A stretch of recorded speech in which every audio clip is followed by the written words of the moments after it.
ज्ञानार्थयुगानन्द यज्ञेशानुगुणायकान् माणिक्यवेणामुपलालयन्ति मदालसामञ्जुलवारुलासा माहेन्द्रनीलद्युतिकोमलान्ये मातङ्गकन्या मनसा स्मरामि चतुर्भुजे चित्रकलावतौजे कुशोन्नते कुङ्कुमरागशोणे पुण्डरीक्षुपाशान् विषपुष्पबाणहस्ते नमस्ते जगदेकमातः मातामृगतश्यामा मातङ्गी मधुशालिनी कटाक्षेतुकल्याणि कदम्बवनवासिनी जय मातंगतनये जय निर्वत्पलद्युते जय संगीत रसिके जय लीला शुभप्रिये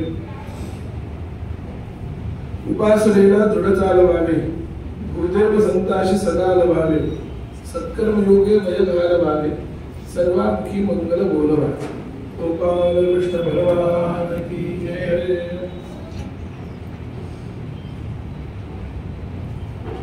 प्रतिवर्षाप्रमाणे याही वर्षी या मंदिराच्या वर्धापन दिनाच्या निमित्तानं जो उत्सव होतो त्यामध्ये चिंतन करण्याचा हा योग यावर्षी पण आलेला आहे। श्लोक जो घेतलाय तो आपल्याला अत्यंत प्रसिद्ध असलेला मराठवाडा विभागामध्ये असा आहे की हा श्लोक म्हणला म्हणजे जेवण करून उठायचं असतं असे श्लोक आहे। उपासनेला दृढ चालवावे गुरुदेव संताशी सदा लवावे सत्कर्म योगे वय घालवावे सर्वामुखी मंगल बोलवावे। हे फक्त आपल्या मराठवाड्यातच आहे, इकडं बाकी पश्चिम महाराष्ट्रात वगैरे जर तुम्ही गेलात तर या श्लोकाचा आणि जेवणातून उठण्याचा काही संबंध नाहीये, त्या श्लोकात काही सांगितलेलं नाही। पण आपल्याकडे एक शिस्त म्हणून जसं वदनी तुम्हाला घेता हा सुरुवातीला म्हणायचा असतो तसं आपल्याकडे एक परंपरा आहे की हा श्लोक म्हणायचा। हा जो श्लोक आहे या श्लोकाचा जर विचार केला तर हा श्लोक आपल्याला आपल्या जीवनाची दिनचर्या काय असावी सांगतो। हा जो श्लोक आहे या श्लोकाकडे आपण पाहिलं, याच्या अर्थाकडे जर पाहिलं तर माणसाचं जीवन कसं असावं असं जर कोणाला प्रश्न पडला तर त्याचं उत्तर रामदास स्वामींनी या श्लोकात दिलेलं। समर्थांनी असं सांगितलंय की कोणत्याही माणसाचं चरित्र जे असावं ते कसं असावं तर उपासनेला दृढ चालवावे। पहिल्यांदा सांगितलं त्यांनी काय करावं की त्या एखादा मनुष्य प्रत्येक माणसानं कुठली ना कुठली तरी उपासना करावी हे गृहीत धरलेलं आहे रामदास स्वामींनी। त्यांचं म्हणणं असं की मनुष्य आणि त्यानं काहीच करत नाही। काय करतात तुम्ही तर संदेह करत नाही, जपही करत नाही, नामस्मरण करत नाही। हे असं जीवन जे आहे हे पशुही तुल्यमय। इतर मनुष्य एक बघा, इतर प्राणी सृष्टी, इतर प्राणी आणि माणसाचं जीवन याच्यामध्ये चार गोष्टी समान आहेत असं संस्कृत मध्ये सुभाषित आहे, ते सांगतात। आहार निद्रा भयमैथुनंच सामान्यमेतत् पशुभिर नराणाम। पशु जी लोक आहेत, पशु जी योनी आहे, पशुमध्ये आणि माणसामध्ये काय काय समान आहे म्हणजे आहार, जेवण लागतं, जीवन जगायचं असेल तर अन्न, कारण प्रत्येकाचा देह जो आहे तो अन्नमय कोश आहे आणि त्यातल्या त्यात कलियुग येतात। कलियुगामध्ये तर प्रत्येकाचा देह हा अन्नावरच पोषण आहे। इतर युगामध्ये प्राण जो होता तो अन्नावर नव्हता, म्हणून इतर युगातले तुम्ही जर पुराणातल्या गोष्टी ऐकल्या की हिरण्यकशिपूने 10,000 वर्ष तपश्चर्या केली, रावणानं 10,000 वर्ष केली, यानं 20,000 वर्ष केली, यानं 2,000 वर्ष केली, अनेक हजारो वर्ष तप केलेला जे आपण ऐकतो त्यावेळेस ते खात नाही, पीत नाही, काही नाही, ते कशी जगले तर त्या युगामध्ये काय आहे की त्या युगामध्ये अस्थिमय प्राण, म्हणून नुसत्या अस्थि शिल्लक जरी असलं तरी प्राण शिल्लक असतो त्यांचा, नुसता अस्थि असतो।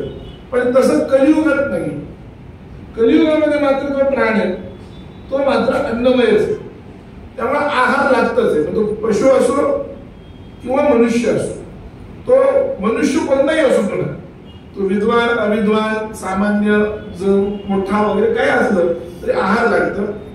आहार त्याच्यानंतर निद्रा लागते, झोप लागते, मनुष्याला लागते, प्राण्याला लागते। आहार निद्रा भय भीती प्रत्येकाला आहे, मनुष्यालाही आहे भीती, प्राण्याला भीती आहे। आहार निद्रा भय आणि मैथुन विषय सेवन ही याची गरज आहे, त्याची गरज आहे। ह्या चार गोष्टी ज्या आहेत ह्या चार गोष्टी समान आहेत। आहार निद्रा भयमैथुनंच सामान्य एतत् पशुभिः नराणाम्. पण माणसाचं विशेष काय? तर माणसाचा विशेष जे आहे ते शास्त्र असं सांगतं, धर्मो हि देहाम अधिको विशेषः. माणसाचं जे विशेष आहे त्यात धर्म, धर्माचरण, धर्माबद्दलची निष्ठा, धर्माबद्दलचा त्याग, धर्माबद्दलची आस्था, धर्माबद्दलची श्रद्धा हे माणसाच्या ठिकाणी अधिक आहे.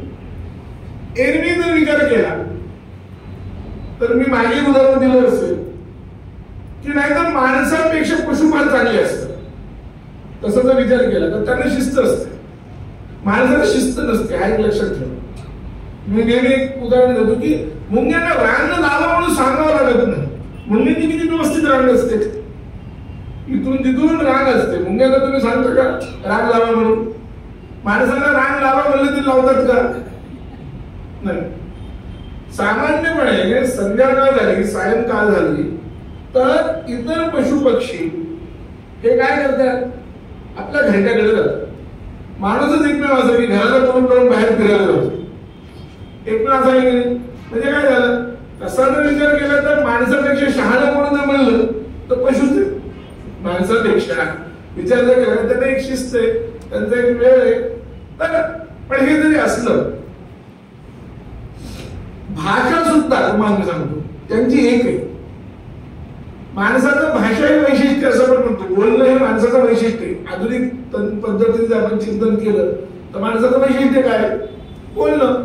कारण वाणी जी दिलेली आहे, बोलणं जे दिलेलं आहे, आपली सुख दुःख अभिव्यक्त करण्याचं जे दिलेलं आहे ते परमात्म्याने फक्त माणसाला दिलेलं आहे. पशूंचं काही ते दिसत नाही. पण त्यांची सांकेतिक भाषा आहेच ना, पण ती एक आहे. माणसाची भाषा एक आहे का? माणसाची भाषा सुद्धा एक नाही. प्रत्येक माणसाची भाषा वेगळी. प्रत्येक जो जो माणूस असेल म्हणजे प्रत्येक माणसाची म्हणण्यापेक्षा 10 वर्षावर भाषा बदलते आपली. त्यामुळे एक गमतीशीर उदाहरण जर घ्यायचं जर झालं, समजा भारताचे जेवढे प्रांत तेवढ्या प्रांतातले एक कावळे एकत्र केले आणि त्यांना सांगितलं की आपापल्या भाषेमध्ये तुम्ही कावकाव करा. ते काय करतील? कावकाव करतील. तेलुगू कावकाव वेगळं असतं आणि मराठी कावकाव वेगळं असतं, असं काही नाही. पण माणसाचं काय? माणसाला भाषा, बरं हे माणसाचं भाषा वैशिष्ट्य ते असलं. दुसरं एक वैशिष्ट्य असे माणसाचं, हे त्याला शिकवलं तर येतं नाही तर येत नाही. माणसाचं पोराला तेव्हाच बोलतं जेव्हा त्याच्या आजूबाजूची लोक बोलायला लागतात. त्यांना जर आजूबाजूला बोलायला नसतील तर माणसाच्या पोराला बोलता येत नाही. म्हणजे त्याचं वैशिष्ट्य आहे असं जरी म्हटलं तरी ते केव्हा त्याच्या कानावरचे शब्द पडले पाहिजे, त्यानं ते ग्रहण केलं पाहिजे, त्याच्यावर कानावरचे शब्द पडण्याची व्यवस्था झाली पाहिजे तर माणूस बोलू शकतो. नाहीतर नाही. म्हणजे ताकदीनं, बुद्धीनं, स्वयंशिस्तीनं जर विचार केला, इतर सगळ्या गोष्टी विचार केला तर तसं पाहायला गेलं तर माणसापेक्षा पशु जास्त आहे, बलवान आहे. फक्त एकच आहे, कार्याच्या पाठीमागचं जे कारण आहे ते शोधून काढण्याची बुद्धी माणसाला आहे, पशूंना नाही. ते शोधून काढण्याची बुद्धी कोणाला आहे? माणसाला, पशुला नाही. म्हणून माणसाला एकदा एक गोष्ट लावून दिली, त्या घाण्याला एकदा बैल लावून दिला, नुसतं हॅक पेललं की ते फिरत राहतं, ते थांबत नाही. कारण त्यांना ती दुसरी बुद्धी नाहीये, वेगळी बुद्धी नाहीये. पण माणसाला ही एक बुद्धी, ब्रह्मावलोक धिषणम मुदमाप देवः असं भागवतामध्ये सांगितलं की ज्यावेळेस इतर सगळी प्राणीसृष्टी निर्माण केली भगवंतांनी, तरी सुद्धा तैस्तैही असंतुष्ट हृदया, त्या त्या प्राणीसृष्टी निर्माण होऊन तिच्याकडे पाहून त्यांचे गुणदोषांचं विवेचन पाहून परमात्माच्या मनामध्ये संतोष झाला नाही. मग काय झालं? केव्हा संतोष झाला? म्हणजे जेव्हा त्याला माणूस निर्माण केला. का माणूस त्याला संतोष झाला? तर याचं कारण आहे की माणसाला बुद्धिमत्ता अशी प्राप्त झाली की त्याला ब्रह्मज्ञान प्राप्त करून देण्याचं सामर्थ्य माणसामध्ये आहे हे पाहिलं. ब्रह्मावलोक धिषणम आणि मग मुदमाप देवा, देवाला संतुष्टता आहे. याचा अर्थ असा की आपलं मूळ काय आहे हे शोधण्याचं, कुठल्याही प्रश्नाचं मूळ काय आहे शोधण्याची जी बुद्धी आहे ती फक्त माणसाला मिळाली. या एका बुद्धीवर माणसानं आज एवढं राज्य उभं केलं, हे लक्षात ठेवा. नाहीतर वाघासारखे, सिंहासारखे पशु हे माणसाच्या ताब्यात यावेत का? पण ते येतात. त्याचं कारण काय? त्याचं मूळ हे. तर हे सगळं समान आहे, एवढं किंवा ताकद जास्त आहे तरी माणसामध्ये ही बुद्धी आहे. हे माणसाचं वैशिष्ट्य, ही बुद्धी म्हणजे धर्म, हे लक्षात ठेवा, दुसरं काही नाही. आणि म्हणून धर्मो हि तेषाम अधिको विशेष धर्मेण हीनाः पशुभिः समानाः असं आपल्याकडे म्हणतात की त्यामुळे मनुष्याचं जर मनुष्यत्व कशात असेल तर ते धर्माचरणात आहे, धर्मात आहे. धर्म आणि आचरण वेगळं नाहीच आहे, आपल्याकडे आचरण आणि धर्म एकच आहे, लक्षात ठेवा. तर धर्माचरण हे माणसाचं वैशिष्ट्य आहे. आणि जर त्या माणसाच्या ठिकाणी धर्माचरण जर नसेल तर ते तो मनुष्य काय म्हणाले, पशुभिः समान, तो पशुच आहे, तो पशुच आहे, तो दुसरं कोणी नाहीये, तो खाता पिता पशु आहे. मग तो पशु असेल तर काय, आमच्या भरतृहरीने तर सांगितलं की असे जे माणसं आहेत हे जे म्हणजे जे धर्मविहीन आहेत, शास्त्रविहीन आहेत, साहित्य संगीत कला विहीन, साहित्य नाही, संगीत नाही, कला नाही, बुद्धी नाही, असे जे माणसं म्हणाले, असे माणसं साक्षात पशु पुच्छ विषाणहीन, ते साक्षात पशु आहेत. आणि त्यांना काय नाहीये, फक्त विषाण म्हणजे शिंग नाही आणि पुच्छ म्हणजे शेपूट नाही, बाकी पशुच आहे, बाकी कोणी नाही.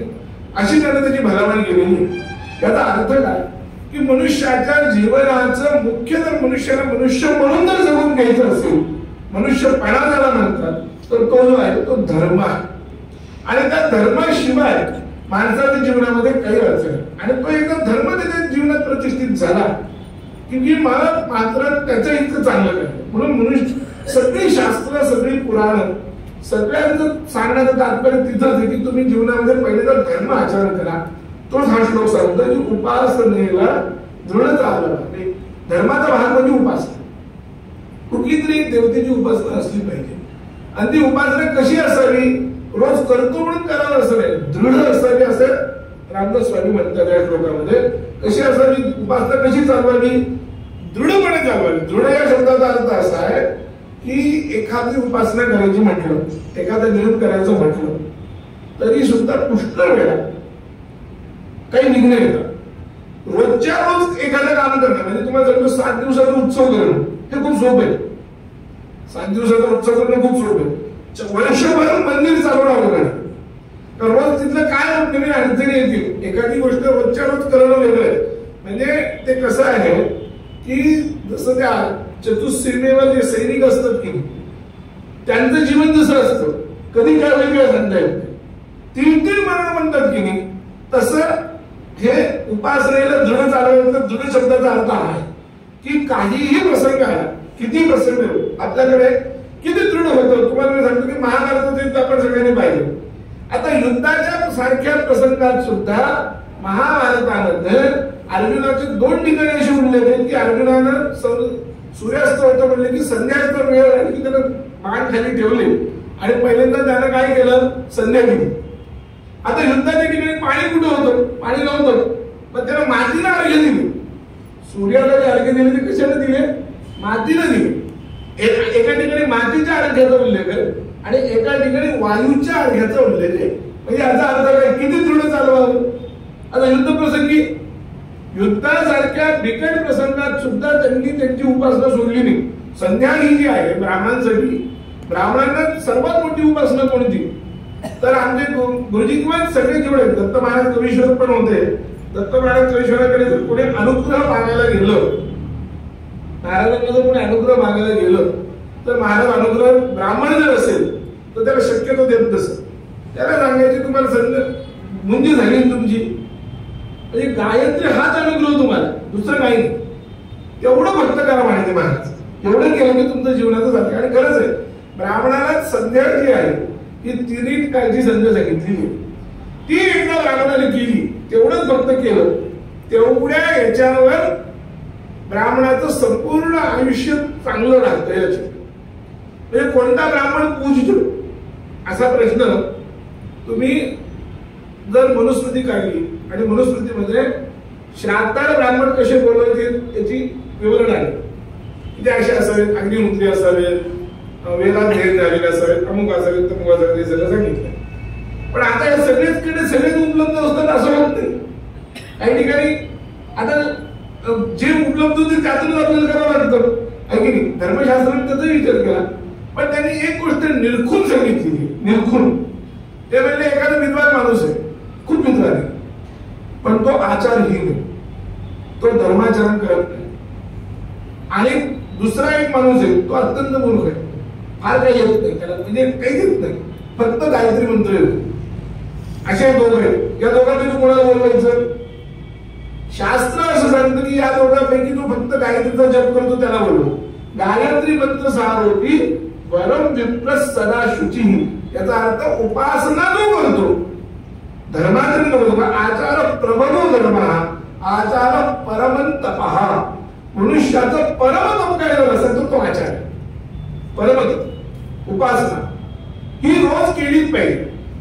ती मन लागो न लागो केलीच पाहिजे, हे लक्षात ठेवा. ज्या दिवशी तुम्ही पहिल्या दिवशी उपासनेला बसाल तर कदाचित मन लागणार नाही. कारण मन का लागणार नाही याचं कारण असं आहे की आपण कधी बसलेलोच नाही, कधी बसलेलोच नाही, त्यामुळे मन लागणार नाही. आपण कधी ते केलेलंच नाही. कोणत्याही गोष्टीची आवड जी आहे ती करून करून करून उत्पन्न होतं. हे एक सरळ मानसशास्त्र आहे. आणि दुसरं मानसशास्त्र असं आहे की महाभारताने एक फार सुंदर उदाहरण दिले.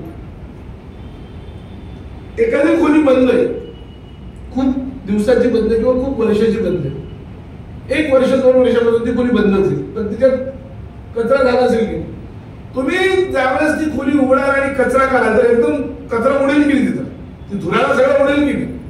पण तो कचरा काढायचा असेल काय करावं लागेल तुम्हाला? थोडस पाणी मारून हळूहळू हळूहळू हळूहळू तो कचरा काढावा लागेल. तसं उपासना काय करते की तुमच्या मनामध्ये साचलेला जो कचरा आहे तो हळूहळू दूर करते. त्यामुळे कदाचित पहिल्या दिवशी, पहिल्या 8 दिवसामध्ये मला आपण उपासनेला बसलो तर कदाचित आपल्याला कंटाळा येण्याची शक्यता असते, कोणाला येतो साहजिक आहे. उपासना असं आहे की ते काय त्याचं काय फार त्याच्यात काय म्हणतो आवड निर्माण होईल असं काही नाहीये. सुरुवातीला कोणालाही कळत. आणि त्यातही विशेष असंच आहे, मनुष्याचा मनाचा स्वभावच असा आहे की जे परिणामतः चांगलं असतं ते सुरुवातीला आवडत नाही. माणसाचा एकंदरीत स्वभाव असा आहे. मनुष्याची मूळ प्रवृत्ती, इंद्रियांची मूळ प्रवृत्ती कशी आहे? सुखामध्ये राहणे. तो उपासना करायची म्हणली तर किमान 20 मिनिट 25 मिनिट 1 तास, खरं म्हणजे 1 तास उपासना करायला काही झालं. 24 तासांपैकी 1 तास आपण सहज देऊ शकतो, किती काही असून काही असो. विचार जर केला तरी 24 तासापैकी 1 तास आपण देऊ शकतो. गेला माझा 1 तास दे, 24 तासापैकी 24 मिनिट देऊ शकतो की नाही आपण? ते गेलं 5 मिनिट. रोजची दाढी करायला जेवढ्या वेळ लागते तेवढ्या कमी वेळामध्ये संध्या होते. तुम्हाला सांगतो, संध्येचा वेळ आणि दाढीचा वेळ तुम्ही जर काढला तर संध्या कमी मिनिटात होते. काय 108 जप करायचं, जास्त नाही करायचं नाही, 108 जप. पण हे काय दृढ चालू, रोज चालू. म्हणजे दृढ या शब्दाचा अर्थ आपण आता याच्यात प्रवासावर तिथे संध्या झाली पाहिजे. 16 नाही पाणी नाही म्हणून मी संध्या नाही केली असं नाही, मानस करा. तिथं मानस सांगितलेली त्यांनी. समजा तुमच्याजवळ 16 नाहीये, पाणी नाहीये, काहीच नाही आणि तुम्ही 24 तासाच्या गाडीमध्ये बसलेला आहात, रेल्वेमध्ये बसलात, तिथं त्यावेळेस त्यांनी मानस संध्या करा म्हणून सांगितलं. संध्याची आवृत्ती करा, संध्या म्हणा मनातल्या मनामध्ये, म्हणजे संध्या होते. 10 गायत्रीच्या मनातल्या मनात करा, काही गरज नाही 16 वगैरे करायची. मनातल्या मनात किती होतं. शास्त्राने पर्याय दिले, आपण ते वापरले पाहिजे. आपण काय करतो की आज राहिलं आणि एकदा असं सुटलं की हळूहळू सुटतो, मग 1 दिवस केली तरी चालते, नाही केली तरी चालते, मग असं अशी आपल्याला सवय लागते. अशी सवय लागू नये, असा विचार होऊ नये. म्हणजे संध्याच म्हणून नाही, कुठलंही हे होते ना, महाराज होते गोंदवलेकर महाराज. महाराज काय सांगायचे की एखाद्या माणसानं मला सांगितलं की मी महाराज 13 माळी मी जप करणार आहे, श्रीरामनामाचं मी 13 माळी जप करणार आहे. तर त्याने एकदा मला सांगितलं ना की त्याच्या वेळेस मी तिथे जाऊन बसतो म्हणाले. महाराज असं म्हणत. महाराजांना एकदा हा प्रश्न विचारला होता बेनसरेंनी की महाराज लोक जप करतात त्यावेळेस तुम्ही काय करता? त्यावेळी मी तो तर जप पाहतो म्हणले, करतो की नाही ते. तुम्ही एकदा वेळ सांगितली ना मला त्यानंतर मी 13 माळी जप करेन म्हटलं की नाही, मी तिथे गेलो. तुम्ही नाही केलं तर मग मी वापस जातो म्हणाले. महाराजांनी असं सांगितलं. म्हणजे काय होतं की तुम्ही एकदा एखादी गोष्ट ठरवली, आपण एखादी वेळ ठरवली, वेळेचं का महत्व आहे. उपासनेमध्ये 2-3 गोष्टी फार महत्वाच्या आहेत. उपासना ही झालीच पाहिजे, त्याचा कटाक्ष असला पाहिजे. मी नेहमी असं सांगतो की पूर्वीच्या काळामध्ये त्रिपिंडी श्राद्ध, नारायण नागवेकरांची फारशी आवश्यकता नव्हती. आता दर घरात प्रत्येक जण उठाले की पितृदोष म्हणाले चालले नारायण नागवेकर. कुंडलीवाले सांगायला लागले की पितृदोष करा आणि हे करायला लागले, कारण पितृदोष आहेच आहे. कुंडलीवाल्यांची चूक आहे असं मी म्हणत नाही. का असं झालं, कशामुळे असं झालं, याचे दोन कारण. एक तर पूर्वी काय होतं, आपल्याकडे एक नियम होता, चांगलं चुंगलं जरी खायचं असेल तर देव कार्य किंवा पितृकार्याशिवाय खायचं नाही असा आपल्याकडे नियम होता. देवाला नैवेद्य दाखवल्याशिवाय चांगलं खायचं नाही. म्हणजे गोड धोड जर करायचं असेल तर देव कार्य असलं पाहिजे, नाही पितृकार्य असलं पाहिजे. ते अत्यंत कटाक्षानं पाळलं जायचं, त्यामुळं ते व्यवस्थित व्हायचं. आता त्याच्यातही गडबड झालेली, देव कार्य पितृकार्य गडबड झाली, हे एक कारण आहे. दुसरं एक कारण असं आहे की पूर्वीच्या काळामध्ये आपल्या घरामध्ये जर तुम्ही पाहिलं असेल, आजी आजोबा वगैरे जर पाहिलं असतील तर असं एक कोणतरी असायचं की त्यांचं असं एक ठरलेलं असायचं अनुष्ठान की एवढं झाल्याशिवाय ते पाणी सुद्धा पित नसत, एवढा जेवण झाल्याशिवाय पाणी सुद्धा पित नसत.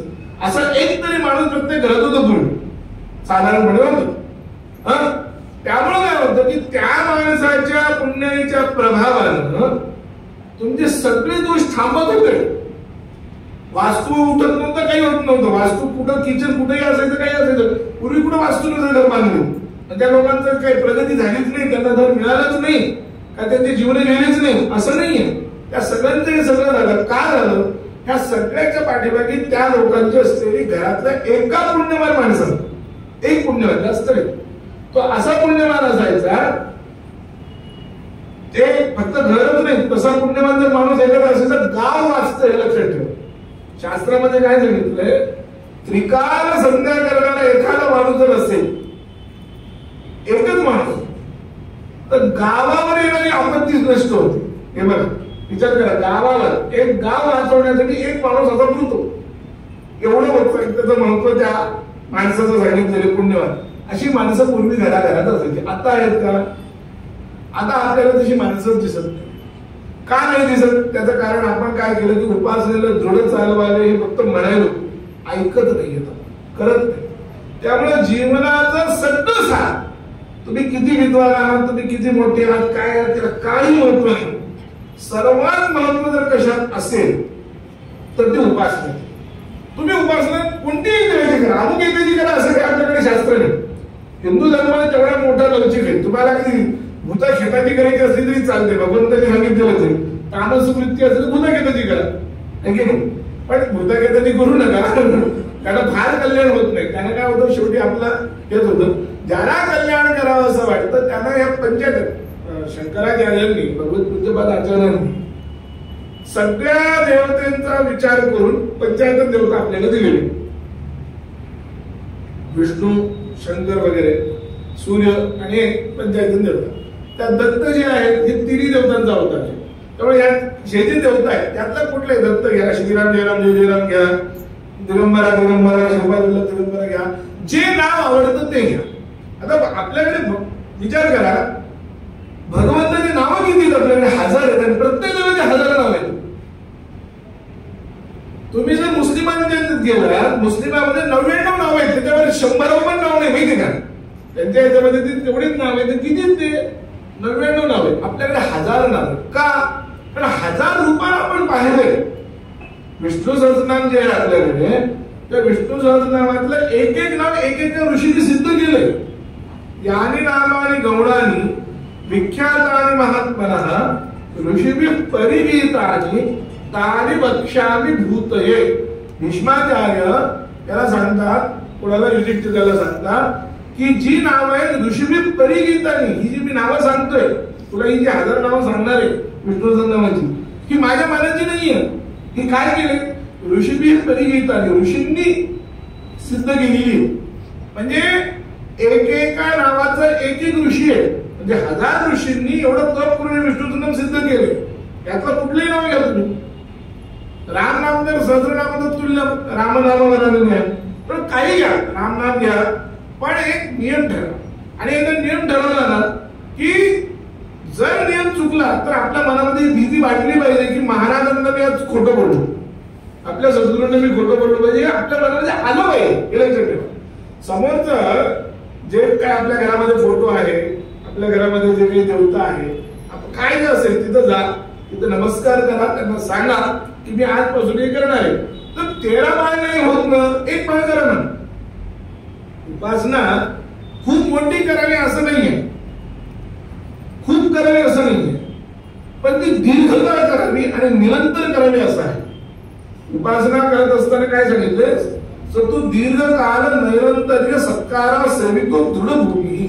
ईश्वर कृपा केव्हा करतो याचा प्रश्न आल्यानंतर त्याचं उत्तर योगशास्त्रानं असं दिलं की दीर्घकाळ, 1-2 दिवसात ईश्वराची कृपा होत नाही. सुरुवातीला थोडस काही वेळा तुम्हाला मन लावण्यासाठी ईश्वर सुरुवातीला सुद्धा कृपा करतो, याचा अजिबातच होत नाही असं नाही की पूर्ण ईश्वराची कृपा ज्याला म्हणतात, पूर्ण कृपा, ती पूर्ण कृपा होण्यासाठी काय दीर्घकाळ असलं पाहिजे. दुसरं नैरंतर्य असलं पाहिजे.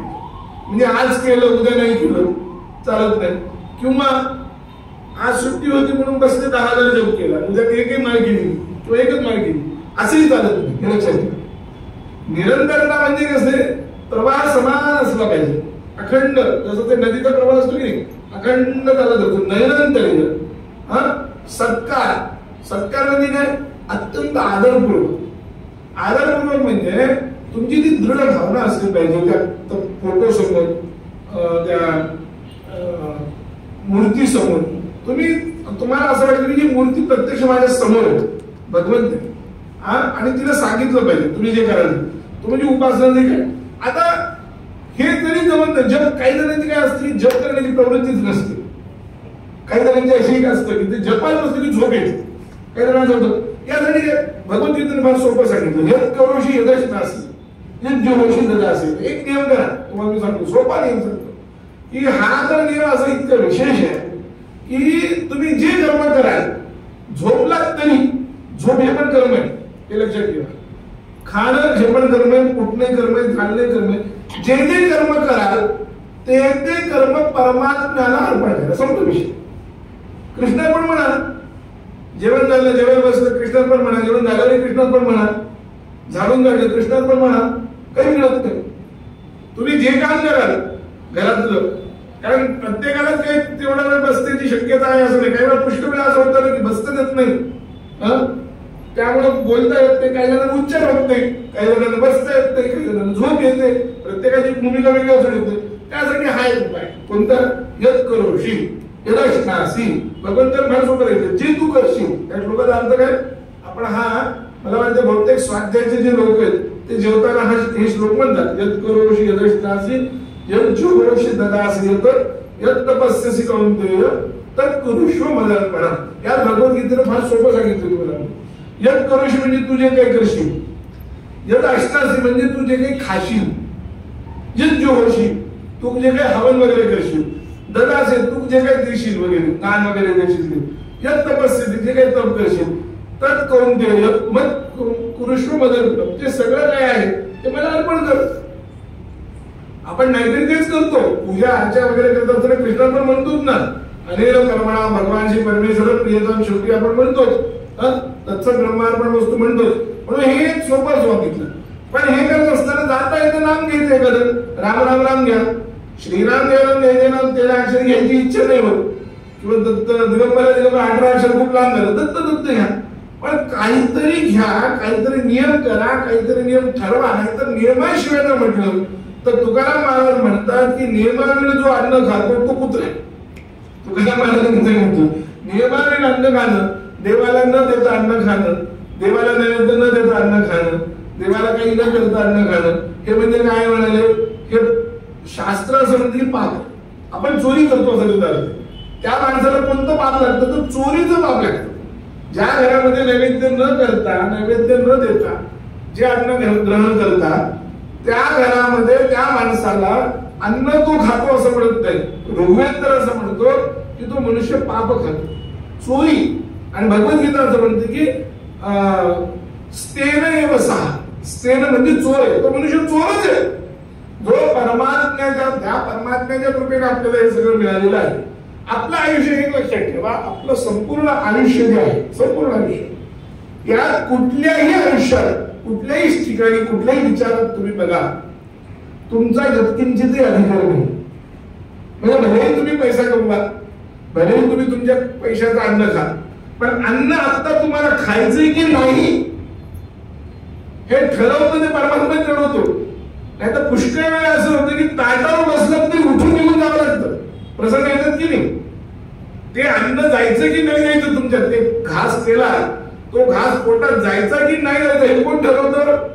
तुम्ही नाही ठरवत. तुम्ही किती वेळा मी केलं बघा. तुम्ही मी जे सांगतो तुम्ही काही करू शकत नाही. असे काही प्रसंग येतात की तुमच्या समोर ताट असतं, वाढलेलं असतं, सगळं असतं, तुम्ही तो अन्नाचा घास खाऊ शकत नाही, तर तसंच बाजूला उठावं लागतं आणि कामाला जावं लागतं. म्हणजे अन्नाचा घास खायचा की नाही एवढा सुद्धा अधिकार तुमचा नाहीये. सोपं मी तुम्हाला सांगतो.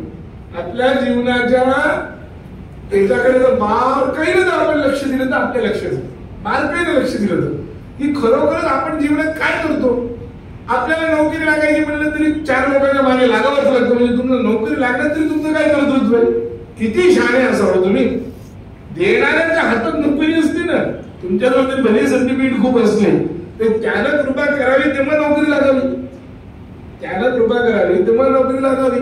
म्हणजे ते पैसा कमवायचा आहे किंवा खायचं आहे काय आहे हे सगळं आपल्या जीवनावर इतर लोकांच्या कृपेनं इतरांच्याच कमाईनं आपण खात असतो, इतरांच्याच गोष्टी होत असतं. याला समाजाचं जीवन म्हणतात. समाज जीवन म्हणून आपल्याकडे ऋषी ऋण मानले. आपल्याकडे काय सांगितलंय? ऋषी ऋण आहे. तर्पण जे करायचंय त्याचं कारणच ते. तर्पणामध्ये तुम्ही काहीच करू शकत नाही. तुम्ही ज्या समाजाचे अंग आहात त्या समाजाच्या बाहेर जाऊन तुम्ही काही करू शकत नाही. तुमच्या जीवनावर त्या समाजाचा तेवढाच अधिकार आहे जेवढा तुमच्या जीवनावर अधिकार आहे. त्यामुळे त्या समाजाचं ऋण सोडण्यासाठी ऋषी ऋण आहे. तर्पण जे करायचं, ऋषी तर्पण जे करायचं, ब्रह्मयज्ञ जो करायचा तो याच्यासाठी सांगितलेला आहे. हे सगळं बघा आपल्याकडे उपासनामध्ये काय काय घेतलंय. म्हणजे सोशल दृष्टी पण आपल्याकडे सगळं आहे.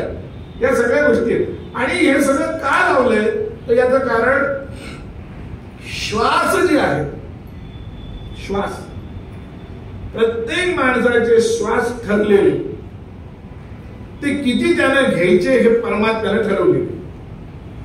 ते श्वास किती घ्यायचे हे कोणी ठरवले? परमात्म्याने ठरवले.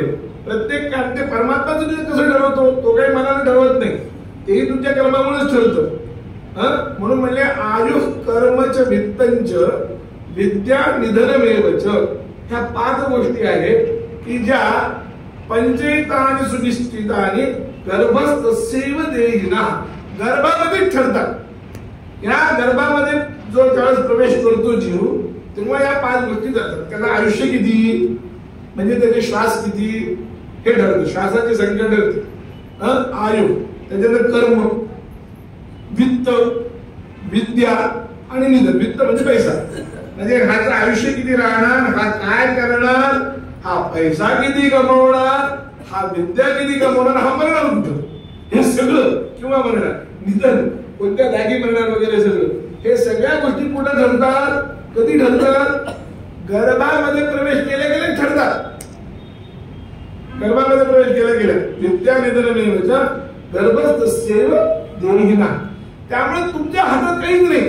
तुम्ही कधी जायचं हे पण तुमच्या हातात नाही, कधी यायचं हेही तुमच्या हातात नाही.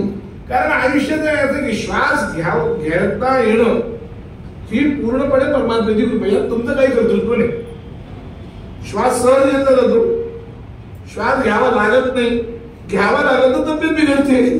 ज्यावेळेस तब्येत चांगली असते त्यावेळेस श्वास घ्यायचं तुमचं कर्तृत्व आहे का? बघा तुम्ही विचार करा. श्वास सहज चालतात, सहज चालतात. झोपेत तुम्ही काय करता सांगा बरं? झोपेत तर श्वास चालतात की त्यावेळेस तुमचं काय कर्तृत्व? झोपेमध्ये तुम्हाला काय कळतं? गाढ झोप लागलेली असते माणसाला तर काय करतं? तरी श्वास चालतात की हे कोण चालवतं? हे कोण चालवतं? हे कोण चालवतं? परमात्माच चालवतो. म्हणजे याचा अर्थ असा आहे की तुमचे किती श्वास चालायचे, किती हे सगळं संपूर्ण जीवन जे आहे ते एका परमात्म्याच्या हातात सुद्धा परमात्म्याच्या हातात आहे. आणि ते परमात्मा हे सगळं ठरवतो, ते तुमच्या कर्मानुसार ठरवतो. म्हणून तुमचं कर्म जर चांगलं ठेवायचं असेल बरं, आणि त्याच्यानंतर एवढं तर नक्की आहे काय मृत्यू येणार हे नक्की आहे. माणसाला नको वाटतं हा भाग सोडून द्या, शब्द सुद्धा उच्चारू देत नाही असं बोलू नका म्हणतात. पण त्याच्या इतके खरं काही नाही. तुम्ही बघा जीवनामध्ये खरं सर्वात खरं काय जर असेल, कालिदासानं तर फार सुंदर सांगितलं. कालिदास म्हणतो मरणम प्रकृती शरीरिना जीवन विकृती मुच्यते. शरीराची प्रकृती जी आहे ती मरण आहे. शरीराची प्रकृती काय आहे? मरण. जीवन विकृती म्हणतो तू, कळलं का? कालिदास काय म्हणतो? जीवन विकृती आहे. का? याचं कारण असं की शरीर हा शब्द आहे ना, या शब्दातच तो अर्थ आहे. शीर्यते इति शरीरम, जे क्षीण होतं. शीर्यते म्हणजे क्षीण होतं. प्रत्येक क्षणोक्षणी जे क्षीण होतं त्याला म्हणतात शरीर. देह दैह्यते असो देहा, जो जायला जातो त्याला देह म्हणतात. देह शरीर हे जे नावं दिलेत ना ते त्याच्या अर्थानुसार आहे, म्हणजे त्याच्या स्वभावानुसार आहे. तो काय जायला जातो? देह जायला जातो म्हणून देहाला देह म्हणतात. दैह्यते असो देहा, शीर्यते ते शरीर. म्हणजे काय झालं? मरण काय आहे? मनुष्याचं नित्य. पण मरण ज्यावेळेस आपलं खरं आहे त्यावेळेस तरी मरण चांगलं झालं पाहिजे की नाही? ते चांगलं होण्यासाठी हे सांगितलं उपासनेला दृढ चालवा. त्याच्यासाठी सांगितले मरण जे आहे ते चांगलं होण्यासाठी सांगितलं. उपासना ही आपली जी काय गुरूंनी दिलेली जी उपासना आहे, सद्गुरूंनी दिलेली जी उपासना आहे ती काही असो, ती मोठी असो लहान असो कशी असो, ती अत्यंत दृढतेने तुम्ही जाणवली पाहिजे. त्याच्यामध्ये किती मोठे प्रसंग गेले, जीवन गेलं तरी चालेल, सगळं राज्य गेलं तरी चालेल, सगळं धन लोक वगैरे गेलं तरी चालेल, त्याला म्हणतात दृढता. दृढ या शब्दाचा अर्थ काय? कुठल्याही लोभाला, कुठल्याही मत्सराला, कुठल्याही भयाला बळी न पडता त्याचं आचरण करणं, याला दृढ राहणं म्हणतात. निष्कंप राहणं, काही जरी झालं तरी ते निष्कंप राहणं. मग हे करत असताना कदाचित पांडवांसारखं वनवास येऊ शकतो एखाद्या वेळेस, तरी दृढ झालं. ते पांडवांना वनवास झाला. धर्मराज होते. धर्मराजाला द्रौपदीने एकदा विचारलं तुमच्या धर्माचरणाचा उपयोग काय झाला पाहिजे? सामान्यपणे लोक असंच म्हणतात ना, आम्ही एवढं सगळं करतो, आमचा काय उपयोग झाला? सामान्यपणे लोकांचा प्रश्न हाच असतो. तेच प्रश्न तिने विचारला कोणाला? धर्मराजाला. की म्हणे एवढं आपण धर्माचरण करतो, तुम्ही एवढं धर्माचं बारकाईने निरीक्षण करता, बारकाईने धर्म सांगत असता, उपयोग काय झाला? म्हणे धर्माचा काही उपयोग झाला नाही, आपल्याला हे वनवास भोगावा लागला, काय उपयोग आहे? त्यावेळेस धर्मराजाने सांगितलं की धर्माचरण करत असताना काही होऊ शकतं. धर्माचरणाला दरवेळेस संकट टळेल असं काही नाही, हे लक्षात ठेवा. अवश्यम भाव भावानां प्रतिकारो भवेदेवी तदा दुःखेन लिप्येन नगराम युधिष्ठिरा. तुमच्यावर जे संकट येतात ते संकट तुमच्याच कर्माचे फळ असतं, ते कोणी तुम्हाला दिलेलं नसतं. अमुक देतो तमुक देतो हे आपल्याला कोणाला तरी निमित्त केल्यासारखं दिसतं, आपल्याला वाटतं याच्यामुळे झालं त्याच्यामुळे झालं, पण हा तुमचा पूर्णपणे काय आहे? तुमचं मागचं जन्माचं कर्म आहे, हे लक्षात ठेवा. त्या कर्माचे कर्म या संकट रूपाने तुमच्या समोर आलेलं असतं. त्यामुळे धर्माचरणाने टळत नाही. पुष्कळ वेळा धर्माचरणाने अत्यंत दृढ जे कर्म आहेत, प्रारब्ध आहे, प्रारब्धाचे काय आहेत? मंद प्रारब्ध जे आहेत ते धर्माचरणाने टळतं. अत्यंत दृढ प्रारब्ध जे होते धर्माचरणाने टळत नाही. ते होतं म्हणजे होतं, नाहीतर काय रामाला वनवास टळता आला नसता, युधिष्ठिराला वनवास टाळता आला नसता, नलाला वनवास टाळता आला नसता. हे तिन्ही माणसं अत्यंत पुण्यवान आहेत. राम, नल आणि युधिष्ठिर अत्यंत पुण्यवान आहेत. यांचं पुण्य असं आहे की नलाचं नुसतं स्मरण केलं तर दुष्कृत्याचा नाश होतो. पुण्यश्लोको नलो राजा, पुण्यश्लोको युधिष्ठिरा, पुण्यश्लोकाचे वैदेही, पुण्यश्लोको जनार्दना. पुण्य त्यांचं सकाळी सकाळी स्मरण करावं, प्रातस्मरण करावं. याच्यामध्ये कोणाची नाव आहे? तर नलाचं नाव आहे, युधिष्ठिराचं नाव आहे, रामाचं नाव आहे. पण हे एवढे पुण्यश्लोक असलेले लोक सुद्धा, यांना सुद्धा यांच्या जीवनात सगळ्यांना संकट आले, सगळ्यांना वनवास व्हावा लागला, सगळं आलं. पण असं जरी असलं तरी त्यांनी धर्माचरण एवढं सुद्धा चुकवलं. नलराजा किती पुण्यवान होता माहितीये का? नलराजाची चूक काहीच नव्हती. नलराजाला जे दुःख झालं ते कथा अशी सांगतात नलराजाची की दमयंती जी आहे तिच्या स्वयंवरामध्ये 4 देवता गेले होते. अग्नी, इंद्र, यम आणि वायू. हे 4 गेले होते की त्या दमयंतीनं आम्हाला वरावं म्हणून. ती दमयंती इतकी सुंदर होती, आम्हाला वरावं म्हणून तिथे स्वयंवरात गेले होते. पण दमयंतीनं ठरवलं होतं की नलालाच मी वरणार. या चौघांनी काय केलं माहितीये का, नलाचं रूप धारण केलं. या चौघांनी सुद्धा नलाचं रूप धारण केले आणि त्या स्वयंवरामध्ये बसले. आता ओळखायचं कसं, आणि या चौघांनी अजून एक विशेष केलं, फार सुंदर काव्य नलाचं आणि जयाचं. त्या चौघांनी नलाला दूत केलं आणि त्याला सांगितलं की आमच्या चौघांपैकी कोणाच्या वरायला तू सांग म्हणून दिला, आमचा निरोप दे म्हणून. मग हा देवाचा दूत होऊन गेला त्यांच्याकडे.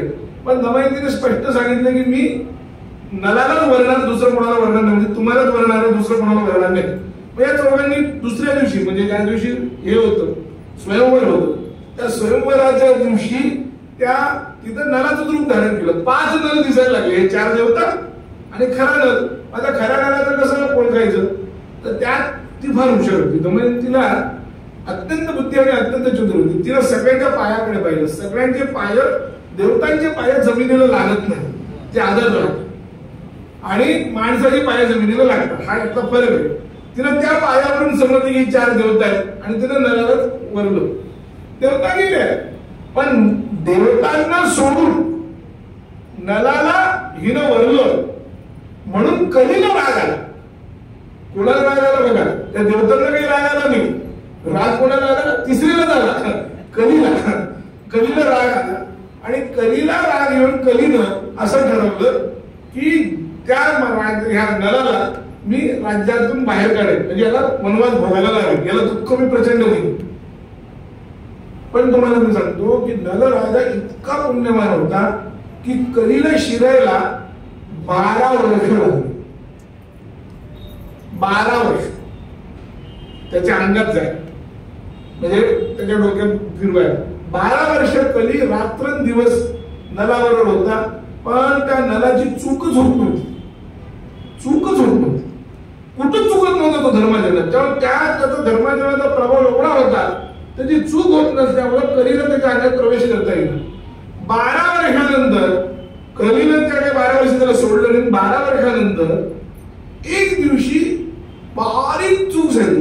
काय बारीक चूक झाली माहितीये का, नल लघुशंतीला जाऊन आला आणि पाय धुताना उजव्या पायाचा अंगठ्याचं नख कोरडं राहिलं. काय राहिलं, उजव्या पायाच्या अंगठ्याचं नख फक्त कोरडं राहिलं. तेवढी चूक कलीने सापडली आणि कलीने त्याच्या शरीरात प्रवेश केला आणि त्याला पुढं सगळं भोगावं लागलं. म्हणजे किती पुण्यवान माणूस होता, पण त्याला एका चुकीमुळे किती भोगावं लागलं. म्हणजे सांगण्याचं तात्पर्य काय आहे की कर्म कर्म आहे, हे लक्षात ठेवा. कर्म कर्म ते कर्म बरोबर माणसाला भोगावं लागतं. आणि कधीच पुण्य हे होत नाही, कारण प्लस मायनस होत नाही. मी खूप चांगलं कर्म केलं माझे वाईट सगळे कर्म धुतले जातील असं होत नाही. मी खूप वाईट कर्म केलं माझे चांगले कर्म धुतले जातील असंही होत नाही. त्या प्रत्येक कर्माचं तुम्हाला पुण्य मिळतं, पापही मिळतं. जेवढ्या प्रमाणामध्ये पुण्य तेवढ्या प्रमाणात पुण्यही मिळतं, जेवढ्या प्रमाणात ते पाप आहे तेवढ्या प्रमाणात पापही मिळतं. पुण्य खूप झालं म्हणून पाप धुतल्या जात नाही आणि पाप खूप झालं म्हणून पुण्य धुतल्या जात नाही. त्यामुळे तुम्ही जे म्हणता की काय उपयोग आहे, आपण कोणाला पाणी गाणे वगैरे बघा, किंवा आधुनिक काही तत्वज्ञान तशी निघाले की ज्यांनी आयुष्यभर इतरांची सेवा केली नाही, आई वडिलांचं ऐकलं नाही, आता मग शांत करून काय उपयोग. हे तत्वज्ञान ऐकायला फार बरं वाटतं आपल्याला. हे चूक आहे, लक्षात ठेवा. भले याचा अर्थ तुम्ही सेवा करू नका असं मला म्हणणं नाहीये. भले एखाद्या तुमच्याकडून चूक झाली असेल, कोणती आयुष्यात त्यांच्याकडून त्यांची सेवा नाही झाली, ते पाप तुम्हाला भोगावं लागेल, त्याचा काही विषय नाही. पण तुम्ही नंतर शांत केलं ते मिळतं, हे लक्षात ठेवा. त्याचं पुण्य मिळेल ना तुम्हाला, म्हणून तेही केलं म्हणून सोडून द्यायचं असं नाहीये. कळलं का, की तुम्ही कितीही प्रमाणात पुण्य करा, कितीही प्रमाणात पाप करा, तेवढ्या प्रमाणात पुण्य तेवढ्या प्रमाणात पाप मिळत असतं. पण या सगळ्याला जर तुम्हाला बॅलन्स करायचं असेल, बॅलन्स त्याला म्हणतात, तर ते सांगितलं उपासनेला दृढ झालं. ते सगळं जर करायचं असेल तर दिवस आपली जी उपासना आहे ती कुलपरंपरेची असो किंवा आपल्याला सद्गुरूंनी दिलेली असो, कुठली तरी एक उपासना अशी असली पाहिजे की ती अत्यंत आपण दृढ चालवली पाहिजे. मग काही प्रसंग, कुठलाही प्रसंग, कोणत्याही प्रसंगात असलं तरी आपलं ते सुटता कामा नये. पण विष्णू सहस्रनाम असेल, काय दिगंबरा दिगंबरा जप असेल, जे काय असेल, अमुक एक करा असं काही नाही, पण जे करा अमुक एक एकदा ठरवा. हे आज दिगंबरा केलं, उद्या विष्णूचं नाम केलं असंही चालत नाही, हे लक्षात ठेवा. किंवा आज सोमवारी शंकराला गेलो, उद्या रविवारी खंडोबाला गेलो असंही चालत नाही, मंगळवारी देवीला गेलो असंही चालत नाही. एक देवता हे लक्षात ठेवा, एक गुरु आणि एक मंत्र असला पाहिजे. काय असलं पाहिजे? एक देवता, एक गुरु आणि एक मंत्र. दोन गुरु चालत नाही. उपासनेच्या बाबतीमध्ये दीक्षा घेत असताना, उपासना करत असताना गुरु मंत्र, दोन गुरुंचे मंत्र घ्यायला काय हरकत, चालत नाही. हा काय म्हणतात ते, बाकी इतर काही घेता येईल, ज्याला म्हणतात काय, कुठं विंचू चालण्याचा मंत्र आहे, कुठे ह्याचा मंत्र, त्यांच्या काय विषय नाही, तो वेगळा विषय आहे. पण मुख्य उपासना म्हणजे ज्याच्या आपण ज्याला मोक्षगुरु म्हणतो, त्याला सद्गुरु म्हणतो, तो सद्गुरु एकच असतो. हे लक्षात. एक मंत्र, एक देवता, कुठली देवता. आणि एकदा ठरलं राम, तर राम या नावाने बोललं पाहिजे. नाही आज मी कृष्ण बोलेल असं नाही चालत. जो नाम ठरवले ते नाम तेच केलं पाहिजे. एक राम, एक नाम, एक देवता आणि एक मंत्र, हे जर तुम्ही व्यवस्थित केलं तर काय होईल, तर तुम्हाला मी सांगतो तुमच्या कुंडलीतले सगळे दोष नष्ट होतील. तुमचे तर नष्ट होतीलच, पण तुमच्यामुळं तुमच्या पुढल्या पिढीला सुखानं जगता येईल, हे लक्षात घ्या.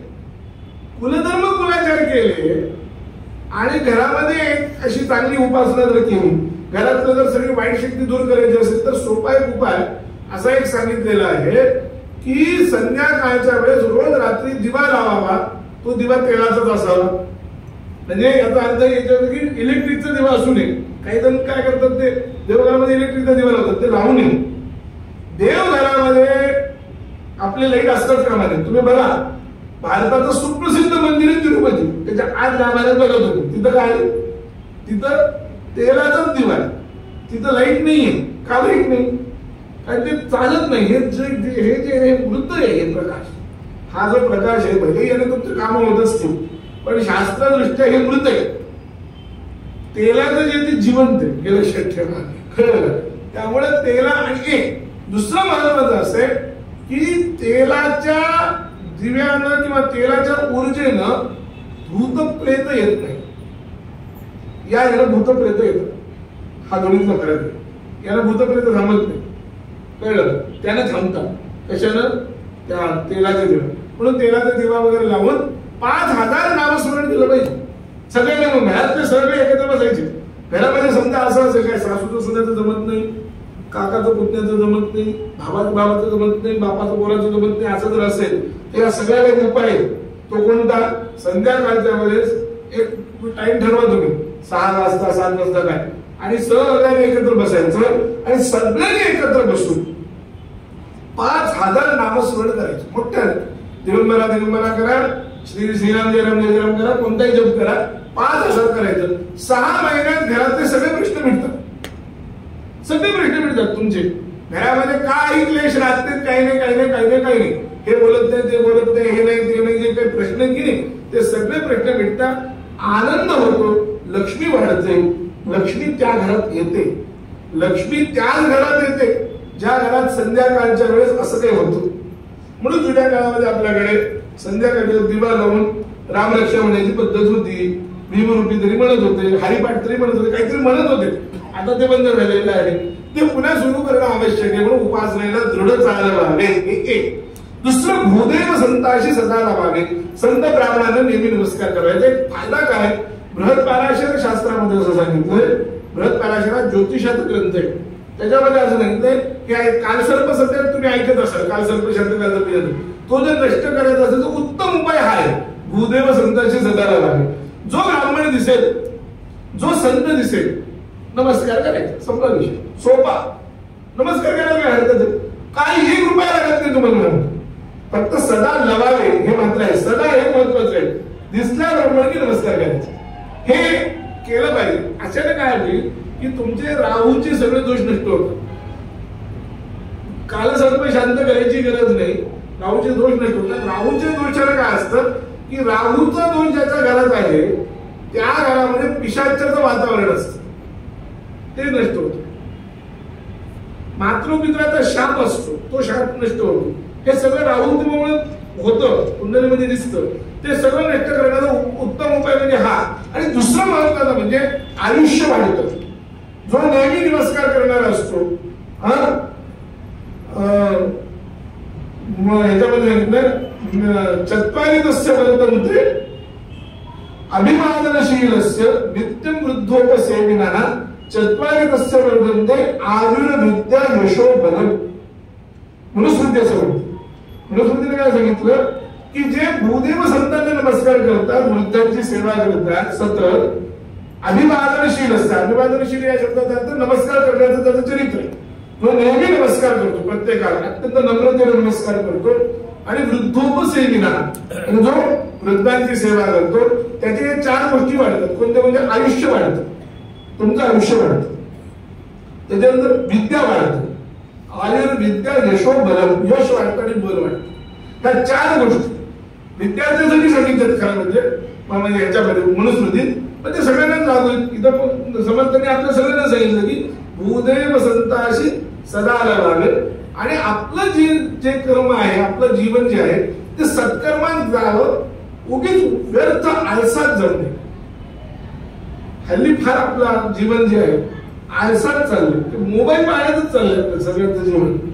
मोबाईल सकाळी उठलं की रात्री झोपताना सगळीकडे ते चाललंय. त्याला काही सत्कर्म योगी वय घालवावे म्हटलं. वय म्हणजे आपलं आयुष्य. आपल्या आयुष्यात जीवनातला रोज काही ना काहीतरी एखादं तरी सत्कर्म आपण केलं पाहिजे, नित्य मागलं पाहिजे. आणि हे सत्कर्म होत नसेल तर नित्य चिंतन केलं पाहिजे. महाभारत करत असं म्हणतात की दररोज प्रत्यवेक्षेत नरश्चरित महात्मना किन्नुमे पशुभिस्तुल्यम किन्नुमे सत्पुरुषेवरती. दररोजच्या दररोज रात्री झोपताना माणसानं, आमच्या गुरुजी रोज हा श्लोक आम्हाला सांगायचे नेहमी, हे लक्षात ठेवा की रात्री झोपताना एक 5 मिनिट पूर्ण दिवसाचा आढावा घ्यायचा. पूर्ण दिवसाचा मी किती चांगलं वागलो आणि किती पशु सारखा वागलो. किन्नुमे सत्पुरुषी किन्नुमे पशुभिस्तुल्य किन्नुमे सत्पुरुषैरिती. मी पशुसारखा किती वागलो. म्हणजे पशुसारखा म्हणजे फक्त खाल्लं पिल्लं आणि झोपलं, हे म्हणजे पशुसारखं वागणं.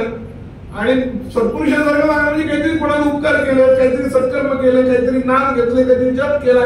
आपलं आयुष्याचं जीवन, कारण काय एक क्षण आहे, सगळं वापस येतं पण वेळ वापस येत नाही ना. काळ जो आहे हा गेलेला पुन्हा तुमच्या हातात कधी येत नाही.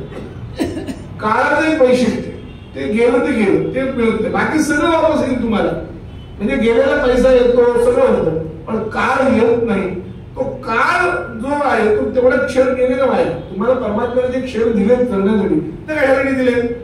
परमात्म्याने जीवनच कशासाठी दिले? मी मगाशीच सांगितलं की परमात्म्याची इच्छा अशी की तुम्ही माझ्याकडे या, यासाठी तुम्हाला मनुष्य जन्म दिला. सुदैवानं मनुष्य जन्म तुम्हाला मिळाला, कारण मनुष्य जन्मच अवघड आहे, दुर्लभ. त्रयमेव मध्ये शंकराचार्य सांगितले की 3 गोष्टी अत्यंत अवघड आहेत: मनुष्यत्व मिळणं, मुमुक्षत्व मिळणं आणि महापुरुषांचा आश्रय मिळणं. सुदैवानं आपल्याला मनुष्यत्वही मिळाले, महापुरुषांचा आश्रय मिळाला. हे अजून उत्तरोत्तर जे आवड ते सगळं मिळाले. फक्त आता काय करायचंय? सत्कर्म योगे वय व्हायला हवे. आता जे करायचं आहे सत्कर्म योगानं आपलं वय आपलं घालवायचं आहे. उरलेलं आयुष्य तरी काय करायचं? प्राय आता आपल्याकडे काय वस्तुतः परमार्थ हा लहानपणापासून करावा, पण आता आपल्याकडे आपली समज काय, रिटायर झाल्यावर करावा परमार्थ. हा हे परमार्थाला असताना माणूस हा साधारण रिटायर झालेलाच असतो, काय हरकत नाही. ठीक आहे, आजवरी झालं ते झाले सगळे वागून जे काही असेल ते, पण असाला तेथून पुढेही चला, यत्न सोडा ना, आहे की नाही. आता इथून तरी किंवा सत्कर्म घालवण करा ना. मिळालेला आयुष्य सुद्धा जर उत्तम चालवलं तर मागचं सगळं काय असेल ते असेल. आजवरी झाले ते झाले सगळे बाबा काय असेल, पण इथून पुढं सत्कर्म योगे वय राहावा, हे आपलं वय पाहिजे. आणि सर्वांमुखी मंगल बोलवावे. आणि सर्वात महत्वाचं म्हणजे सगळ्यांच्या तोंडून मंगल बोलवून घ्यावं म्हटले त्यांनी. बोलवावे हा प्रयोजक आहे. तुम्ही बोला म्हणलं नाही, तुम्ही बोलाच, पण सगळ्यांकडून बोलून घ्या. याचा अर्थ तुम्ही कोणाला शिव्या देऊ नका, त्याच्याकडून तुम्ही शिव्या घेऊ नका, हा त्याचा अर्थ आहे. त्याचा अर्थ काय आहे की तुम्ही कोणाला शिव्याशाप देऊ नका. सोपा अर्थ काय आहे?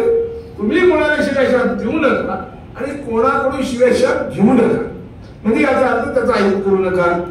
याचा अर्थ त्याचा अपमान करू नका, याचा अर्थ त्याचं दुःख त्याला देऊ नका. कारण आत्मवत सर्व भूतेषु, मला जर एखादी गोष्ट केली तर मला जर दुःख होते तर माझ्यासारखं त्याला दुःख होईल हे समजून घेऊन उलट लोक काय करतात तरी दुःख कसं झालं ते पाहतात. होतं की नाही, हा मग आता कसं झालं, बरं झालं जिरली, अशा वृत्ती ठेवू नका. हे त्याचा अर्थ आहे. सर्वामुखी मंगल बोलवायला सगळ्यांच्या तोंडून आपल्याबद्दल शुभाशंसर निघाला पाहिजे. वेदही तेच म्हणतो, काय म्हणतो, भद्रं करणे श्रोण्याम देवाः भद्रं पश्येमाच भेयत्राः स्थिररण्ये स्तुष्टुभिस्तनुमाः. आहे की नाही, वेशेम देवहित यतयुः. म्हणजे आम्ही काय, आमच्या कानानं सगळं चांगलं ऐकू. वेदाची पण प्रार्थना काय, आम्ही सगळं चांगलं भद्र ऐकू. भद्र म्हणजे कल्याणकार. म्हणजे आता लोकांनी आम्हाला चांगलं बोललं पाहिजे, कल्याणकार आशीर्वाद दिले पाहिजे, प्रत्येकाला आशीर्वाद दिले पाहिजे. तर प्रत्येकाला जर आपल्याला आशीर्वाद द्यायचे तर तसं आपण कल्याणकार वागलं पाहिजे. कारण शेवटी कर्म आहे आणि कर्माचा सिद्धांत कुठंच चुकत नाही, हे लक्षात ठेवा. त्यामुळे तुमचं कर्म महत्वाचं आहे आणि त्या कर्म म्हणून उपासनेला जोडत आलेलं आचार्यांनी सांगितलेलं आहे. हा श्लोक अत्यंत आपल्या जीवनाला मला वाटतं परिवर्तन करणार आहे. त्या श्लोकाचं जर आपण आपल्या मनामध्ये जर ठेवलं, बाकी वेदांत काय असेल ते असेल जाऊ देते. बाकीचं वेदांत मी बोलत नाही तुमच्याने, कारण वेदांत बोलून काही उपयोग नाही. कारण हे जमत नाही तर वेदांत उपयोगाचं आहे. कारण हे सगळं चित्तशुद्ध झाल्याशिवाय वेदांत कळतही नाही. कळलं असं वाटतं, कळत नाही, हे लक्षात ठेवा. शब्द पाठ झालेला काही फरक पडत नाही, पण हे सगळं आवश्यक आहे. की पहिल्यांदा चित्तशुद्धीसाठी कर्म मार्ग अत्यंत आवश्यक आहे, लक्षात ठेवा. कर्म मार्ग सोडून काही होत नाही, कर्मकांड सोडून काही होत नाही. उगीच कर्मकांडाला नावं ठेवू नका, काही उपयोग नाही. कर्मकांडाला कर्मकांड करावंच लागतं, ते केल्याशिवाय दुसरा पर्याय नाही, हे लक्षात ठेवा. कर्म केलं पाहिजे, ते योग्य केलं पाहिजे, ते शास्त्राने जसं सांगितले तसंच केलं पाहिजे. उगीच माझ्या मनाला आलं म्हणून मी काहीतरी केलं, अनाथाश्रमाला देणगी दिली, झालं श्राद्ध, असं होत नाही. अनाथाश्रमाच्या देणगीचं काय पुण्य लागेल ते वेगळं असेल, पण श्राद्ध तर पाच लागेल तुमच्या केलं. श्राद्धही करायला अनाथाश्रमाला देणगी द्यायची असेल तर द्या, आमचं नाव बंद नाही. पण श्राद्ध जे सांगितले ते श्राद्ध करा, देवकर्म आणि पितृकर्म करा, हे लक्षात ठेवा. काही नाही, उपनिषदाने हे सांगितलं पहिल्यांदा. त्या तैत्तिरीयोपनिषदामध्ये गुरुकुलामध्ये शिकल्यानंतर तो जात असताना, ज्याला तुम्ही काय दीक्षा त्याला म्हणता की नाही, दीक्षांत समारोह, तो दीक्षांत समारोह सांगत असताना तैत्तिरीयोपनिषदात गुरूंनी 3-4 गोष्टी सांगितल्या, त्या फार महत्वाच्या आहेत. त्यांनी एक महत्वाचं सांगितलं त्या विद्यार्थ्याला, देव पितृकार्याभ्यान्न प्रमदितव्यम. देवकार्य आणि पितृकार्य चुकवू नये. स्वाध्यायान्न प्रमदितव्यम, कुशलान्न प्रमदितव्यम, देवपितृकार्याभ्यान्न प्रमदितव्यम, सत्यं वद धर्मञ्चर, असं त्यांनी सांगितलं. खरं बोल, धर्माचं आचरण कर, सत्य बोल, हे तर सांगितलं. पण महत्वाच्या या 2-3 गोष्टी सांगितल्या की स्वाध्याय. स्वाध्याय या शब्दाचा अर्थ काय आहे की तुम्हाला दिलेला जो गुरुमंत्र जप आहे तोही स्वाध्यायच आहे. स्वाध्याय म्हणजे एखाद्या ग्रंथाचं पारायण वगैरे, हाही अर्थ अभिप्रेत, वेद पारायण वगैरे अर्थ अभिप्रेत आहे. पण दुसरं महत्वाचं त्याच्यात हे पण येतं, कोणतं, गुरुमंत्राचा जप. जो आपल्याला गुरूंनी दिलेला मंत्र आहे त्याचा नित्य जप केला पाहिजे, याला म्हणतात स्वाध्याय. त्याला ते सांगितले स्वाध्यायान्न प्रमदितव्यम. ते स्वाध्याय सोडू नकोस, त्याला चुकू नकोस. देव पितृकार्याभ्यान्न प्रमदितव्यम, देव कार्य पितृकार्य सोडू नकोस. एक वेळ देव कार्य सोडलं तरी चालतं, पण पितृकार्य सोडता कामा नये, हे लक्षात ठेवा. पितृकार्य जर सुटलं तर वंशक्षय होतो आणि वंशाची वृद्धी पुढे होत नाही. वंशामध्ये जे काही दोष आहेत हे देव कार्यापेक्षा जास्त पितृकार्य चुकवल्यामुळे येतं, हे लक्षात ठेवा. जे काही दोष येतात ना हे पितृकार्य दोषामुळे जास्त येतात. म्हणून देव पितृकार्याभ्यान्न प्रमदितव्यम, हे महत्वाचं. देवकार्य पितृकार्य सोडता कामा नये, हे मुद्दामून त्या घरी जाणाऱ्या विद्यार्थ्याला सांगितले. कोणाला? त्या दीक्षांत समारोहाच्या वेळेसचे वाक्य की तो विद्यार्थ्याने घरी जाताना तर पुढं, कारण तो गृहस्थ धर्म स्वीकारणार आहे. कारण धर्म जो आहे हा गृहस्थांच्यावरच अवलंबून असतो. संपूर्ण धर्मच ग्रहस्थ अवलंबून, गृहस्थासाठी ते सगळं आहे. म्हणून त्यालाच सांगितलं की तर त्याचाच अर्थ वेगळ्या परिभाषेमध्ये संतांनी सांगितलं की उपासनेला दृढ चालवावे, गुरुदेव संत असे सदा लवावे, सत्कर्म योगे वय घालावे, सर्वांमुखी मंगल बोलवावे. जय जय रघुवीर समर्थ. पूर्ण